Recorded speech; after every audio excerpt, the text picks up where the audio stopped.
आग जो है वो 3:20 पे 2 साहब यहाँ से गए थे, 8:03:20 या तकरीबन।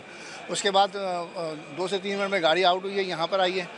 इसके बाद ये यहाँ पर ये पहली दुकान में आग थी, इसको हम कंट्रोल कर रहे थे। एकदम शॉर्ट सर्किट हुआ, स्पार्क हुआ बहुत तेज़ी से, तो 2-3 दुकानों से कवर कर लिया। उसके बाद हमने जो है अब तक बुझा रहे हैं, अब अल्हम्दुलिल्लाह कंट्रोल में है मुकम्मल तौर पे। सारी चीज़ें सब क्लियर है, सिर्फ एक दुकान है उसमें कूलिंग का अमल जारी है। नहीं, कोई इंतजाम मौजूद नहीं थे, सारी लूज़ वायरिंग है, ठीक है ना। वो आपको सामने सब आपको नज़र ही आ रहा है, सारी सूरत हाल जो होती है, किस तरह से मामला होते हैं। फायर प्रिवेंशन नहीं थी इन लोगों के पास, लेकिन चूँकि करीब था स्टेशन, आ गया, जल्दी बुझ गई आग और कवर कर लिया इंशाल्लाह। ये तकरीबन 10 से 12 दुकानें मुतासिर हुई हैं और अभी हम कैलकुलेट कर रहे हैं और बाकी इंशाल्लाह इसके बाद रिपोर्ट फाइनल करेंगे।